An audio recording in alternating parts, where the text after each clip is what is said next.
네, 안녕하십니까. 글로벌 모니터 김수환 대표입니다. 자, 오늘은 카카오뱅크 이야기 좀 하려고 하는데요. 카카오뱅크가 지금 그 상장에 임박해 있는 상황입니다. 오늘이 19일이니까 내일하고 모레 국내 그 기관 수요 예측이 예정돼 있고요. 그 다음에 26일하고 27일 그 일반 청약이 지금 예정되어 있는 상황입니다. 이런 상황에서 지금 몇 개 증권사에서 카카오뱅크의 그 공모가에 대한 다소 비판적인 내용의 리포트가 지금 나와 있습니다. 이게 이제 갑자기 상장에 임박해 있는 상황에서 이게 리포트가 나온 게 이게 어떻게 되는 건가 이게 보니까 14일 날 카카오뱅크에서 기관 대상 설명회를 했던 모양입니다. 거기서 이제 충분히 일부 애널리스트 같은 경우는 회사 쪽에서 설명하는 그런 내용들이 좀 미흡하다 이런 판단을 내리고 공모가에 대한 좀 공모가의 어떤 적절성에 대한 그 비판적인 시각을 담은 그런 리포트를 좀 내놓은 것 같습니다. 그래서 오늘은 그런 리포트의 내용, 어떤 내용을 담고 있는지에 대해서 간단하게 여러분들에게 소개를 하는 차원에서 한번 제가 말씀을 드려보겠습니다. 우선 자료를 좀 보시면요. 우선 이제 카카오뱅크, 카뱅의 공모가는 33,000원에서 39,000원이고, 공모가 기준 예상 시총은 15.7조에서 18.5조, PBR로는 3.1배에서 3.7배에 해당됩니다. 이게 어느 정도냐 하면은, KB금융이 지금 21.2조, 신한금융이 19.7조, 하나금융 12.8, 우리금융 시총이 8.1조밖에 안 되거든요. 그래서 공모가 상단으로 상장을 하게 되면 바로 KB금융 밑에 아니죠. KB금융하고 신한금융 밑에 위치, 신한금융하고 별 차이가 없이 지금 3위권에 들어가게 되는 그런 그 수준일 것 같고요. 자, 지금 그 2021년 컨센서스 기준으로 예상되는 은행 업종의 그 PBR이 0.4배밖에 안 됩니다. 그런데 카뱅 같은 경우는 공모가 기준으로 PBR이 3.1배에서 3.7배에 해당된다는 거죠. 자, 이번에 3개 증권사에서 약간 그 비판적인 내용의 그 리포트를 냈는데, 우선은 그 유안타 증권의 그 정태준 애널리스트가 낸 리포트를 보면 제목이 플랫폼이기 전에 은행이다 이렇게 되어 있습니다. 이 제목에서부터 느낌이 팍 오는 거죠. 카카오뱅크가 IPO 증권 신고서에서 그 플랫폼이라는 것을 강조하고 있는데, 너희들은 플랫폼이기 전에 은행이다 이런 이야기입니다. 그래서 은행업의 특성상 ROE는 그 자기자본 이익률은 10%대를 벗어나기 어렵다, 벗어나지 못한다. 그런데 카뱅의 공모가 범위는 ROE 대비해서 굉장히 과도한 수준이다. 자, 카뱅이 국민은행 수준의 여신 점유율을 보유하려면 자본이 한 15조 수준까지 성장을 해야 된다. 그러면 카뱅이 국민은행 수준의 자본을 성장시키려고 하면 어떤 조건이 필요하느냐. 첫째, 자, 카뱅의 23년 말 자본은 6조가 되어야 되고 ROE가 10% 수준에는 도달해야 된다. 자, 두 번째, 이후로 10년 동안 ROE가 10% 수준이 유지가 되어야 된다. 그리고 세 번째, 그동안 배당은 한 번도 하지 않는 것을 가정한다. 이렇게 10년 동안 ROE 10%를 유지를 하면서 배당을 한 번도 하지 않았을 때 지금 현재 국민은행 수준의 자본 수준에 도달할 수가 있다. 그래서 지금 현재 국민은행 수준의 여신 점유율까지 올라가는 것이 가능하다. 이런 이야기죠. 근데 이게 가능하겠느냐? 자, 유안타에서 이야기는 이렇습니다.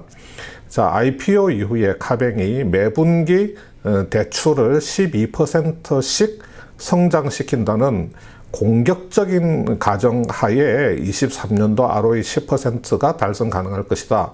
그러니까 21년도에 카뱅의 ROE는 5%, 자, 내년에는 6.3%, 23년도에는 10.1%에 도달할 수 있는데, 대출이 매 분기마다 12%씩 성장한다는 굉장히 공격적인 가정하에서 달성 가능한 숫자다. 그리고 두 번째로는 중저신용자 대출을 확대하게 되면 ROE는 하락할 것이다. 지금 금융당국이 카뱅에 대해서 너희들 고신용자에 대한 대출에 너무 집중되어 있다. 그래서 앞으로 중저신용자 대출을 확대하라고 지금 요구를 하고 있지 않습니까? 이런 식으로 당국의 요구에 따라서 중저신용자 대출을 확대하게 되면 ROE가 하락할 수밖에 없다는 이야기죠. 그 다음에 이렇게 되어서 그 여신 점유율의 카뱅의 여신 점유율 성장에 대한 기대감이 과도했다라는 인식이 확대되면 투자자들의 실망감이 굉장히 커지고 결국은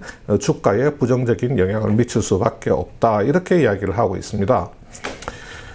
자, 유안타에서 카뱅의 그 공모가가 좀 부적정하다는 것을 말하면서 자, 키움증권의 예를 들고 있거든요.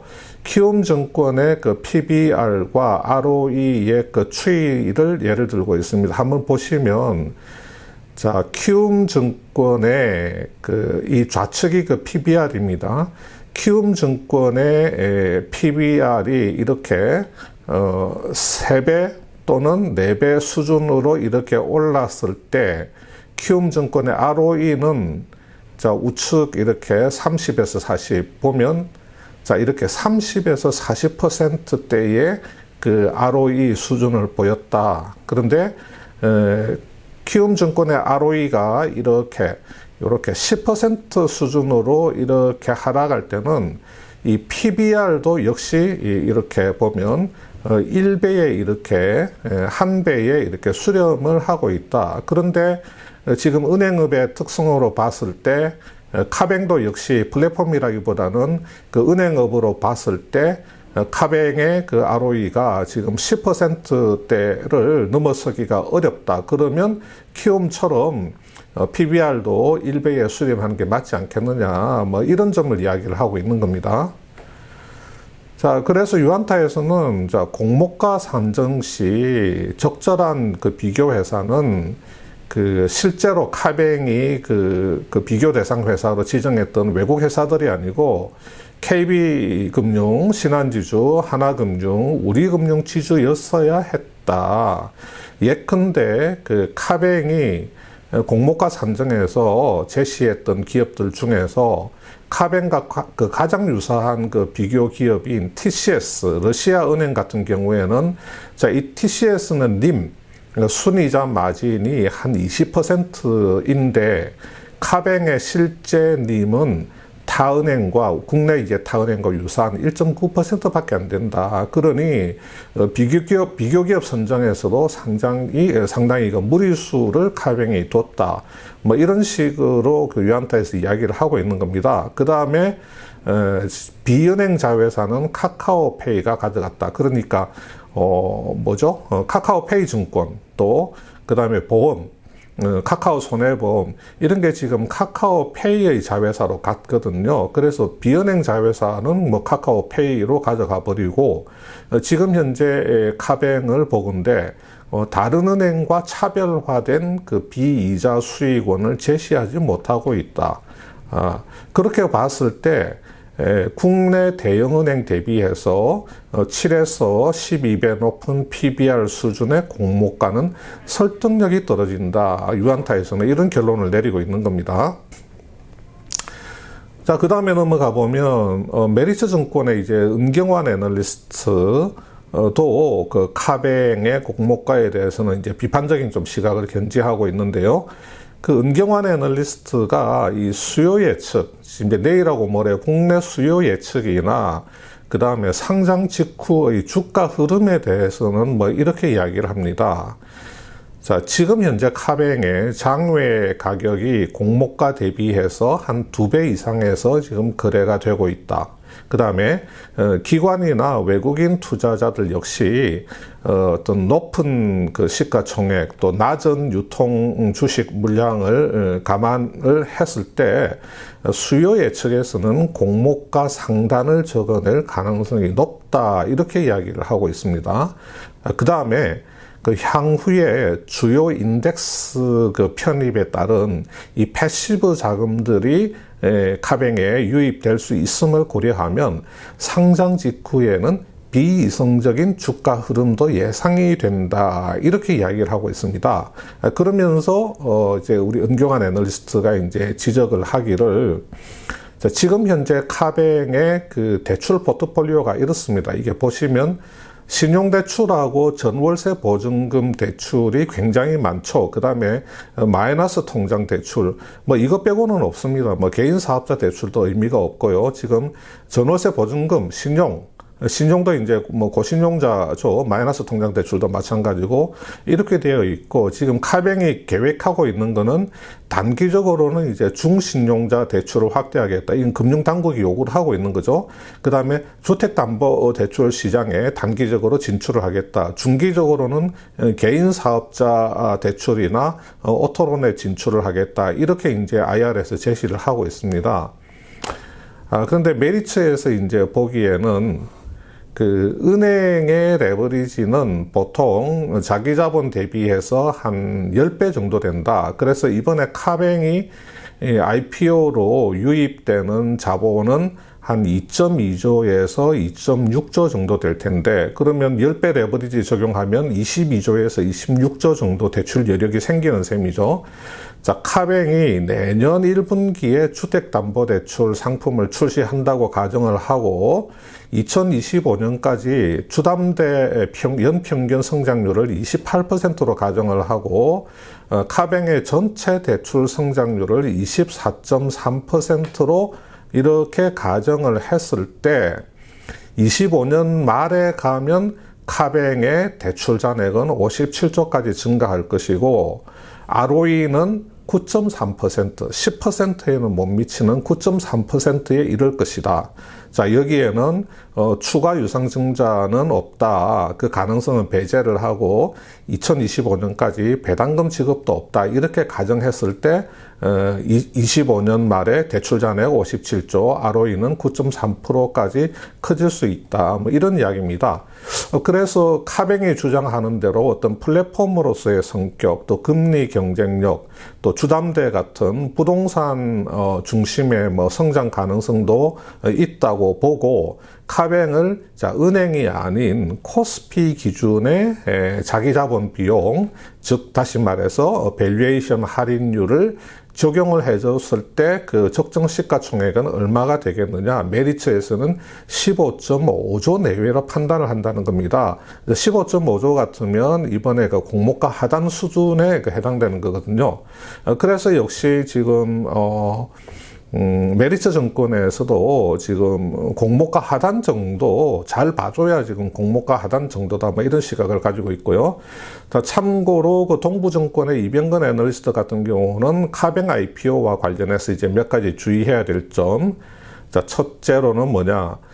중저신용자 대출을 카뱅이 앞으로 높여 나가야 된다. 그래서 일시적으로 성장률 하락 가능성이 있고, 자, 주담대나 자영업자 시장을 주 타깃으로 카뱅이 IR에서 제시를 했는데 이게 완벽하게 비대면으로 되기는 어렵다. 그래서 일정 부분 오프라인 채널 이용이 불가피해서 판관비 부담이 늘어날 수가 있다. 그 다음에 ROE는 당분간 10%를 넘기가 어렵다.